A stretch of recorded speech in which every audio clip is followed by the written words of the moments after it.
한국인이 더 필요합니다. 이번 신입사원 채용에 한국인을 더 뽑겠습니다.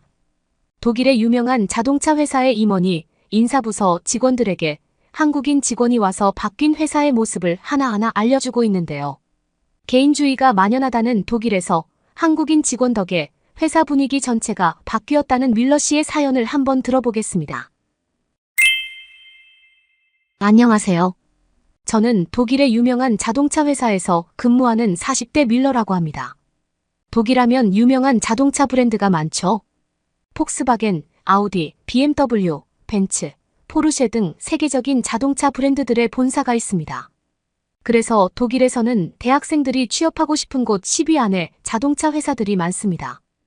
저 역시 평소에 소망하던 회사에 입사 지원을 했고 운이 좋게 합격되어 현재까지 근무하고 있어요. 회사의 자동차가 전 세계적으로 인기가 있고 잘 팔리고 있는 것도 제 자부심 중 하나입니다. 좋아하는 일을 하다 보니 남이 시키지 않아도 스스로 일을 찾게 되고 성과도 좋았습니다. 저의 입지가 점점 커지면서 이른 나이에 기술연구부 부차장이라는 자리까지 오르게 되었는데요. 회사의 자동차가 전 세계적으로 인기가 있고 잘 팔리고 있는 것도 제 자부심 중 하나입니다. 그러다 보니 인사부서가 따로 있음에도 직원 채용 면접 때 면접관으로 참여하라는 대표님의 지시가 있고 특히 기술부 직원을 뽑을 때는 제가 배점한 점수를 가장 높게 가중치를 두어 사실상 최종 결정권이 저에게 있다고 해도 과언이 아닙니다. 그렇게 인정받을 만큼 정말 열심히 했고 자랑으로 들리실 줄 모르겠지만 저만큼 훌륭한 직원은 없다고 자신하고 있어요. 그러던 어느 날 경력직 사원 채용이 있었습니다. 회사는 매년 신입사원을 공개 채용하지만 인력 배치 후 모자라거나 과한 부분을 정리한 후 경력직 채용을 수시로 하는데요. 그때도 기술 영업부 분야 직원을 뽑는데 아시다시피 자동차는 전문적인 분야라 판매 영업 말고 기술 영업도 별도로 합니다. 기술 영업부 직원은 자동차에 대해 해박해야 하고 사람과의 소통도 원활해야 하는 중요한 자리예요. 인사부서에서 2차 면접까지 통과한 지원자 3명에 대한 이력서를 건네주었는데요. 그런데 2명은 독일인이고 1명은 한국인이었던 겁니다.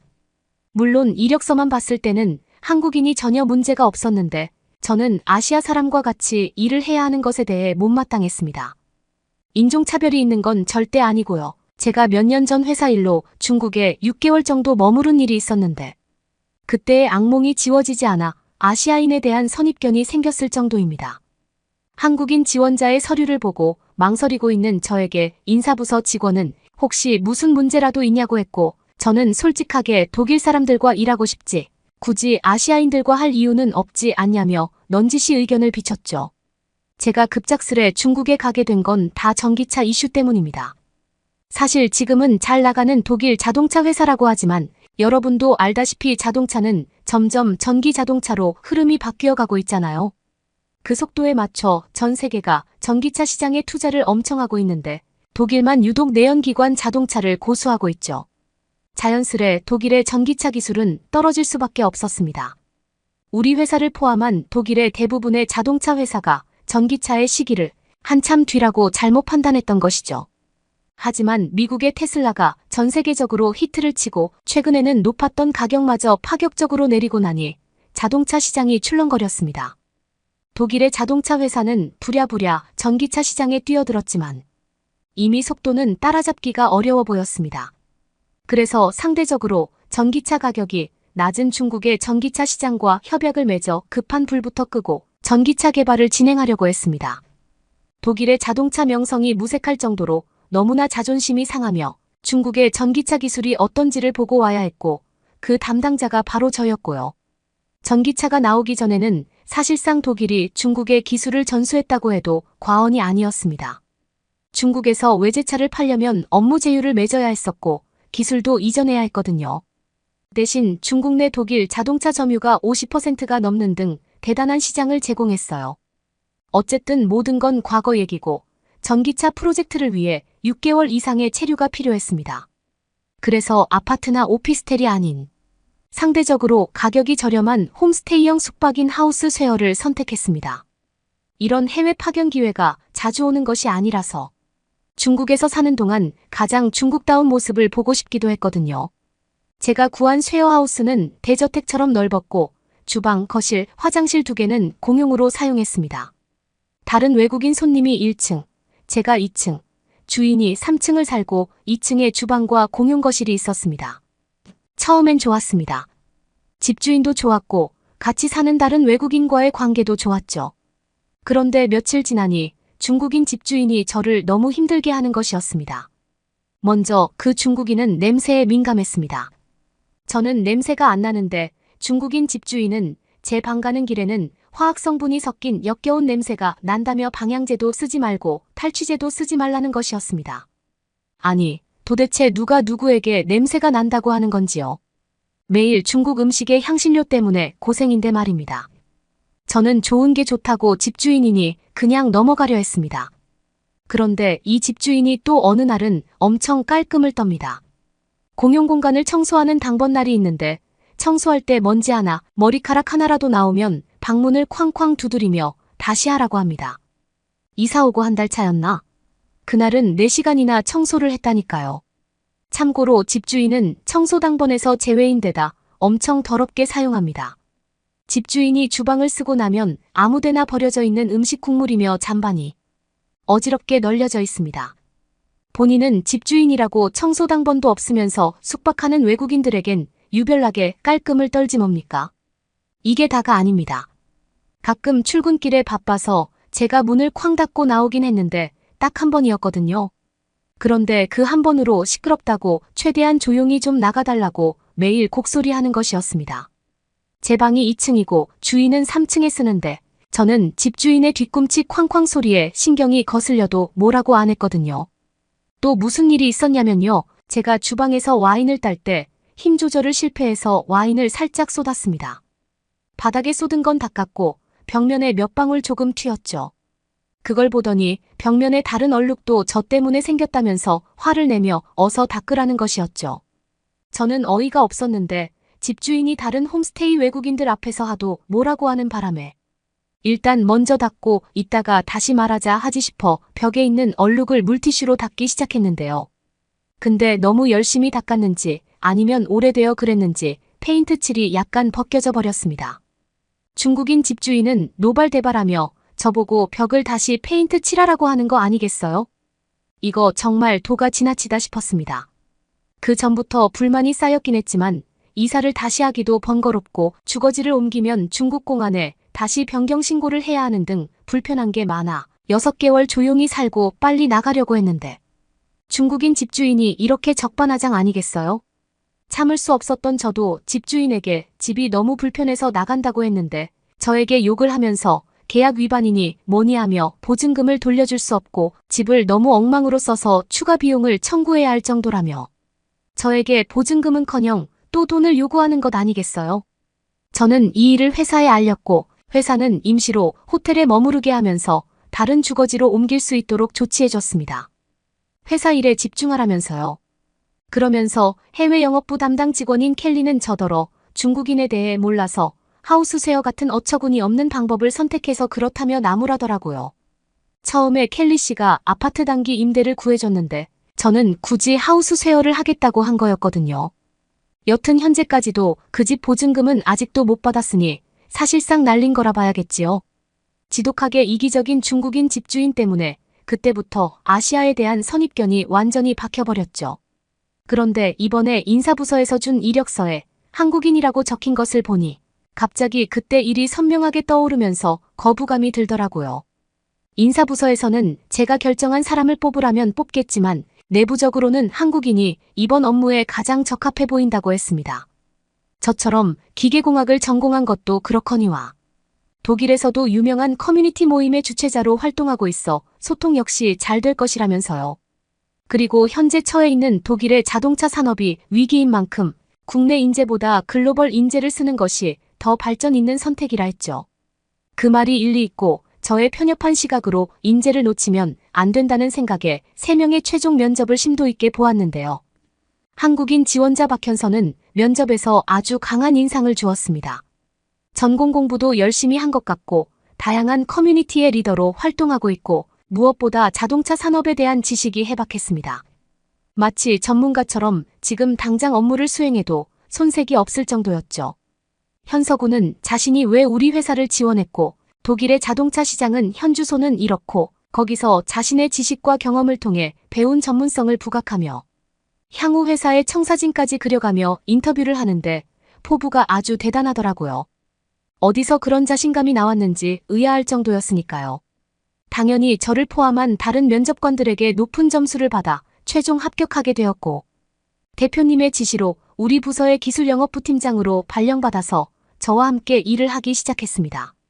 경력직이었기 때문에 우리 부서의 막내는 아니었지만 동급의 팀장이 5명이 있었고 그들보다 어렸고 경력도 짧았습니다. 현서는 그들의 업무 스타일과 방향, 결과를 존중했습니다. 그리고 항상 먼저 인사를 했고 안부를 물었죠. 독일인은 개인주의 성격이 강해서 처음 현서의 안부가 어색했습니다. 현서는 아랑곳하지 않고 자기만의 방법으로 팀리더를 수행했습니다.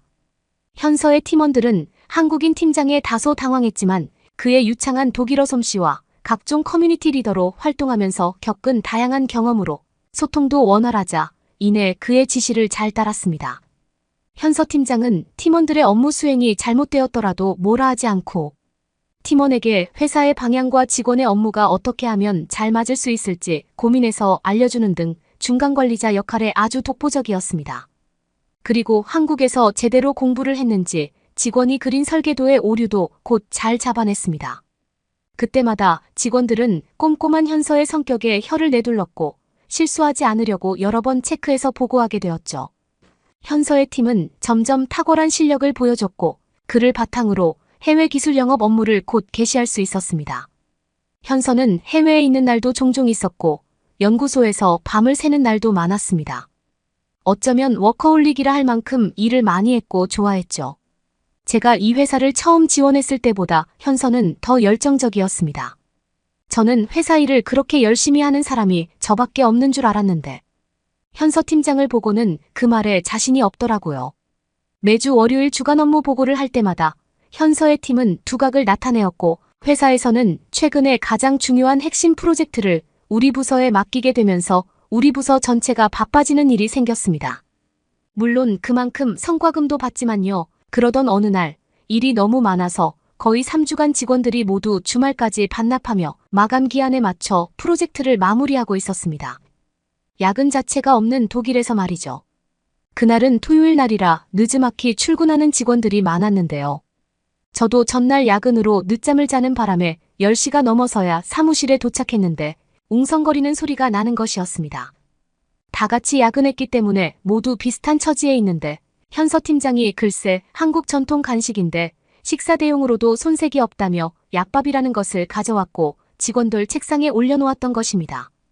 현서는 혼자 사는 기간이 길어 자연스레 요리에 관심을 가지게 되었고 특히 건강에 좋은 한식 요리는 한국에 있을 때 학원까지 다녀가며 배웠다고 했습니다. 직원들이 너무 지쳐가는 것 같고 회사에서 제공하는 햄버거, 빵 같은 거에 더 이상 흥이 없어 보여 걱정이 되어 집에 가는 길에 고민을 했더랍니다. 어떻게 하면 즐거운 마음으로 다 같이 일을 잘 마무리할 수 있을까 하고요. 현서가 속한 커뮤니티 중에는 요리 모임도 있는데 갑자기 간단한 음식을 해서 나눠 먹어야겠다는 생각이 들어 요리 모임의 아주머니에게 조언을 구했고 그 늦은 시간에 재료를 받아와서 직접 만들었다고 하는 것이었죠. 현서 팀장의 말이 끝나기도 무섭게 여직원들은 환호의 소리를 높였습니다. 저도 감탄했을 정도니 여직원들은 오죽했겠어요. 직원들은 현서가 만들어 온 약밥을 시식해봤는데요. 달큰한 맛과 찰진 식감에 약밥을 무척이나 맛있게 먹었습니다. 한국은 쫄깃쫄깃한 음식을 잘하는 것 같습니다. 아주 오래전 독일한 인타운에서 떡볶이를 먹으면서도 쫄깃한 느낌을 받았었죠.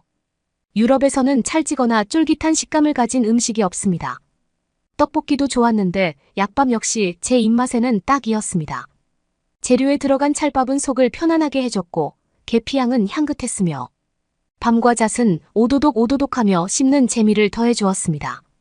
꼴랑 2개 먹었음에도 점심을 따로 안 먹어도 될 만큼 꽤나 든든하게 해주는 음식이었죠. 직원들은 현서 팀장의 헌신에 고마워했고 그날 토요일 근무는 평소와 달리 직원들의 사기가 드높아졌습니다. 저는 현서 팀장을 따로 불러 고맙다고 말하면서 처음으로 사적인 대화도 나누게 되었습니다. 그리고는 면접 전에 가졌던 아시아인에 대한 편견에 대해 고백하고 사과했습니다. 왜냐하면 그때의 편견으로 제가 일을 하면서 중간중간 현서 팀장에게 선을 긋기도 하고 탁월한 능력을 보여도 별다른 칭찬을 하지 않았거든요. 그 중국인 집주인과 별반 다를 바 없을 거라 생각해서 오래같이 일할 사람이 아니다라는 마음이 은연중에 있었습니다.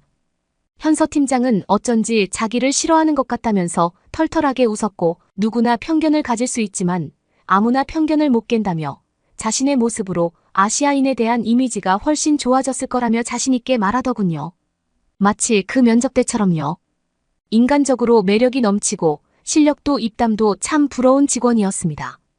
저와 현서 팀장의 맹활약으로 몇 달에 걸친 프로젝트는 마무리가 되었고 역시나 대표님과 이사회에 만족스런 보답이 왔습니다.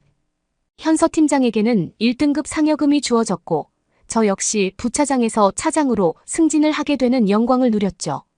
심지어 부서 전원에게 5일간의 파격적인 유급 휴가까지 제공되었습니다. 현서 팀장은 휴가 기간 중 자기는 어디 안 갈 거기 때문에 미리 연락하고 온다면 한국 음식을 소개해주고 싶다고 했고 저는 화요일 저녁 맥주 몇 병을 사들고 현서 팀장 집으로 갔습니다. 다시 현서 팀장과 인간적으로 대화하고 싶었거든요. 그는 가장 자신 있는 음식이 멸치국수인데 맥주와는 어울리지 않을 거라면서 얘기하더군요.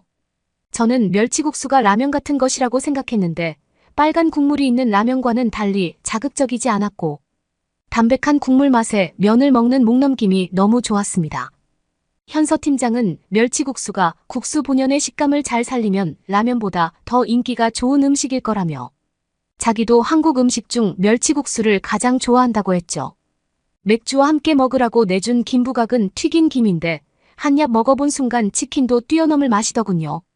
현서 팀장도 김을 무척 좋아한다면서 김은 지방이 낮고 특히 미네랄이 높아 면역력 증가에 아주 좋다며 집에 여유 있게 있으니 김을 가져가서 먹어보라고 했습니다. 아늑한 집, 분주한 주방, 따뜻한 현서 팀장의 마음을 느끼면서 즐거운 저녁 식사를 하고 왔습니다. 그날 이후 저를 포함한 팀원들은 한식에 대해 많은 관심을 가지게 되었고 한국인에 대한 호기심이 커졌습니다. 회사 직원들을 가족이라는 마음이 들게 한 현서 팀장의 태도는 단순히 각종 모임의 주최자라고 해서 나오는 게 아니었거든요. 아마 한국인만이 가진 정서적 안정감이지 않을까 생각합니다. 현서 팀장이 우리 회사에 온 다음부터 회사 내부 분위기가 따뜻하게 바뀐 것이 분명하고 다른 부서 직원들도 우리 부서로 희망하는 일이 잦아졌습니다. 물론 회사 성과에도 큰 공을 세웠어요. 새로운 프로젝트 성공으로 전년 대비 매출이 19%나 늘어나는 경이적인 일을 만들어냈거든요. 현서 팀장은 팀원들에게는 믿고 따라준 팀원들의 덕이라고 했고 팀장들에게는 좋은 동료들이 있어서 함께 갈 수 있었다고 하고 상사에게는 방향을 잘 잡아줘서 빠르게 진행할 수 있었다며 자신이 세운 공로를 모든 직원에게 나눠주었죠. 저도 제가 가졌던 아시아인에 대한 편견도 없애준 현서 팀장에게 고맙다며 함께 오래같이 일하고 싶다고 말했죠. 진심입니다. 그 덕에 제가 세계를 보는 눈이 더 커졌으니까요. 곧 신입사원 공채 기간이 다가옵니다. 내심 한국인 지원자가 있었으면 좋겠다는 마음이 드네요. 제 이야기를 이만 마치겠습니다. 개인주의 성향이 강한 독일에서 먼저 인사하고 안부를 물어가며 뻣뻣한 분위기를 바꾸는 박현서 씨의 모습이 그려집니다. 한국인에게는 자연스러운 모습이지만 외국인에겐 당황스러울 수 있겠네요. 아, 그리고 약밥도 호불호가 강한 음식이라고 합니다. 쫀득한 맛을 경험하지 못한 외국인들이 떡을 먹었을 때 이질감을 느끼는 경우가 종종 있다는데요. 늦게라도 떡 맛을 본 독일인이 행운아라고 봅니다. 감동 돋보기는 여러분의 사연을 기다리고 있어요. 자신의 이야기, 재미있는 해외 사연, SNS나 커뮤니티에 있는 사연을 제보해 주시면 영상으로 제작하도록 하겠습니다. 구독과 좋아요는 감동입니다.